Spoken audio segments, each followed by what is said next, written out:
Guys, আমি সোনাইজ লাইফস্টাইলে তোমাদের সকলকে ওয়েলকাম। আমি একজন law student, LJD law college Falta Tollygunge ক্যাম্পাসে আমি পড়ি।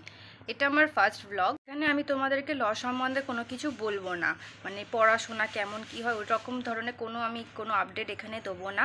আমি শুধু এখানে দেখাবো কলেজ লাইফস্টাইলটা কেমন ধরনের হয়, আর এমনি আমার বাড়িতে যাবতীয় আমি যেমন ধরনের লাইফ কাটাই সেইগুলোই তো প্রতিদিন তোমাদের সামনে তুলে ধরবো। ফার্স্ট ডে আজকে সবার সাথে ইন্ট্রোডিউসটাকে করিনি, আমার সাথে তো তোমাদের পরিচয় হয়েই গেল। এবার শুরু হচ্ছে আমার বাড়ির লোকের সাথে। চলো তাহলে ইন্ট্রোডিউসটা করানো যাক। ইন্ট্রোডিউস করাই আমার মায়ের সাথে। এইটা হচ্ছে আমার মা। হ্যালো।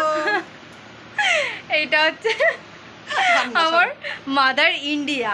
তারপরে আসছে আমার বোন। তো এইটা হচ্ছে আমার বোন, সবার থেকে বড় সদস্য আর ঘরের সব থেকে বদমাইশ সদস্য। খুব খুব মানে খুব বিরক্ত করে সকলকে, আমাদের সকলকে, বিশেষ করে আমাকে খুব বিরক্ত করে। তা এর নাম সায়ন্তিকা। আমরা বাড়িতে একে পুচকি, তিতলি, অনেক রকম নাম আছে, আরও অনেক নাম আছে, পরে বলবো। এটার আর হিস্ট্রিও আছে এক একটা নামের, হিস্ট্রিগুলো পরে বলবো, ঠিক আছে? তো চলো পরে দেখা হচ্ছে। আমাদের আপাতত এই 3 জন এখন আছি ঘরে, আরও সদস্য আমাদের মানে অনেক অনেক আমাদের ফ্যামিলি অনেক বড়, অনেক হিউজ ফ্যামিলি আমাদের। তো ওরা এখনও এখানে থাকে না। এবার বাপি আছে, বাপির সাথে এখন দেখা হবে না যেহেতু বাপি কাজে। আর একটা সদস্য আছে, ও শুধু হচ্ছে এখানে রবিবার আর সোমবারের মেম্বার। ও রবিবার রাত থেকে পুরো সোমবার মঙ্গলবার সকাল অবধি ওকে দেখতে পাবে, তার আগে ওকে অন্য কোনো দিন দেখতে পাবে হয়তো খুব কম সময়। ওকে ওটা পরে দেখাবো। সকাল 10টা আর এখন আমি আমার সকালবেলা চা খাচ্ছি। মানে ভাবতে পারছো আমি কত বিজি মানুষ। উঠেছি অ্যাকচুয়ালি আজকে অনেক সকালবেলা, তারপরে শুয়েছিলাম। মায়ের যেহেতু রান্নাঘরের কাজ শেষ হয়নি, মা রান্নাঘরে রান্না করছিল। আর এমনি সকালের কাজ বলতে আমি শুধু ঘর বারান্দা, রান্নাঘর, 2টো ঘর রয়েছে, এগুলো শুধু মুছে দিই।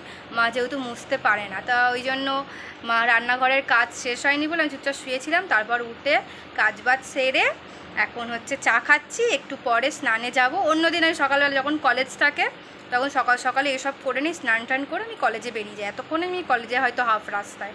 তো চাটা খেয়ে নিই, তারপরে আবার পরে দেখা হচ্ছে। যে 11:45।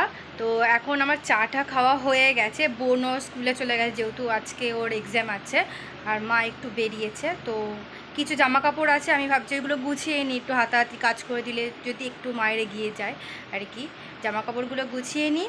আর এই যে জামা কাপড়গুলো দেখো, এই জামা কাপড়গুলো সব কাঁচা জামা কাপড়, এগুলো সব গুছিয়ে নিয়ে আমি সব আলমারিতে তুলে দিই। তুলে দেওয়ার পর তারপর তোমাদের সাথে দেখা হচ্ছে। জামা কাপড় গোছানো আর টেবিলটা পরিষ্কার করা। দেখো টেবিল দেখতে পাচ্ছ, টেবিল পরিষ্কার করা হয়ে গেছে। আর এখন মা পুজো দিচ্ছে যেহেতু আজকে নীলের উপোস না নীল ষষ্ঠী কিছু একটা বলে, ওইটা আছে। দেখো মা পুজো করছে কীরকমভাবে।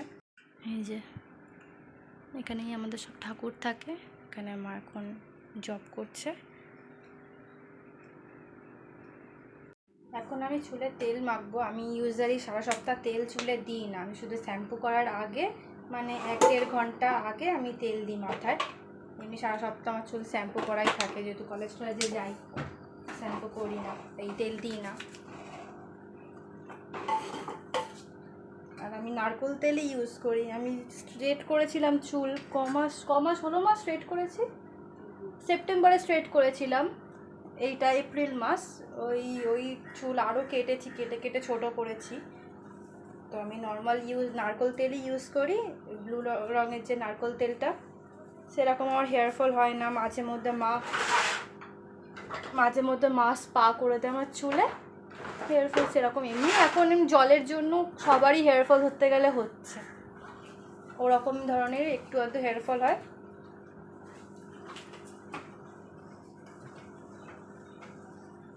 তেল মাখছি, এরপর 1-1.5 ঘন্টা পর স্নান করে উঠবো। তো চলো স্নান করে দেখা হচ্ছে। আমার স্নান হয়ে গেছে। এখন আমি হচ্ছে একটু ঠাকুরের, আজকে যেহেতু নীলের উপোস শিব ঠাকুরের, তো শিবের মাথায় একটুখানি জল ঢালবো।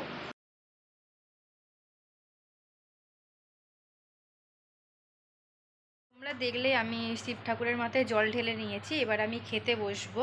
এখানে মা আজকে ডাল ভাত করেছিল যেহেতু নীলের উপোস, তো ডাল ভাতটা আমার ভালো লাগছে না এখন খেতে। আবার মা সবার জন্যই লুচি, ছোলার ডাল আর একটু আলুর দম করেছিল, ওইটাই খাবো। চলো খেয়ে দে, তারপর বিকালবেলা তোমাদের সাথে দেখা হচ্ছে। দুপুরে খাওয়ার পর আমি একটু ঘুমিয়ে পড়েছিলাম। যে আমি এমনিতে নর্মালি বাড়িতে থাকলে আমি দুপুরবেলা করে ঘুমাই। তো আজকে শুক্রবার, আজকে আমার টিউশনি পড়া রয়েছে। তো এই একটু এবার ফ্রেশ হয়ে নিয়ে এবার পড়তে যাব। তো চলো রেডি হয়ে গিয়ে তো আবার তোমাদের সাথে কথা বলছি। এই যে আমি রেডি হয়ে গেছি পড়তে যাব বলে।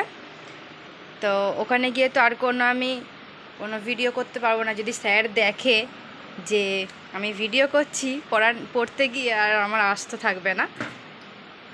একটু পারফিউম মেখে নিই।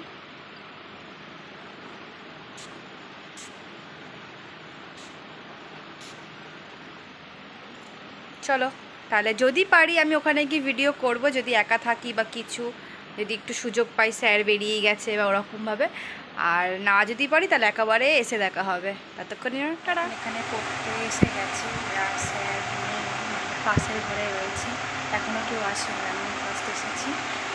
আর ভিডিও করতে পারবো না, এবার ডাইরেক্ট বাড়িতে গিয়ে তোমার সাথে দেখা হবে। চলে এসেছি পড়তে থেকে, এখন বাজে রাত্রি 8:30। আর এসে আমি ড্রেস ফ্রেস চেঞ্জ করে নিয়েছি, এখন একটু ভাবছি রেস্ট নেবো। আর এসেই আমি দেখি আমার বোন কি করছে, দাঁড়াও তোমাদেরকে দেখাই। এই যে আমার বোন এরকমভাবে বসে আছে, এসেই দেখি এই কাজটা আপাতত করেছে। ও ঘরে ফ্রি থাকলে, যেহেতু আজকে লাস্ট পরীক্ষা ছিল, এক্সাম শেষ, এবারে হচ্ছে ঘরে বসে কি করবে, পড়া টড়া কিছু নেই, ওই জন্য এইসব করছে। জানি না, এই যা সরি জানে আমার হাত থেকে ভুলবে, কতদিন এইগুলো টিকবে, ওরকম অনেক কিছুই করে। যাই হোক, চলো তোমাদের সাথে আবার পরে দেখা হচ্ছে। ও করুক ওর কাজ, ওটা পুরো ফুল মানে কমপ্লিট হয়ে গেলে তারপর তোমাদেরকে দেখাবো। তো এখন আমাদের খাওয়া দাওয়া সবার হয়ে গেছে, শুধু বাপি বাকি আছে, বাপি আর মা। এখন 10:30 বাজে আর বাপি চলেও এসেছে। এই যে আমার বাপি, এইটা তো দেখে নিয়েছো, আরও অনেক সদস্য আছে, সব পরে দেখাবো ওদের সবাইকে আস্তে আস্তে। তো আজকের মতন এইটুকুনি, দেখা হচ্ছে নেক্সট ব্লগে। ততক্ষণের জন্য গুড নাইট।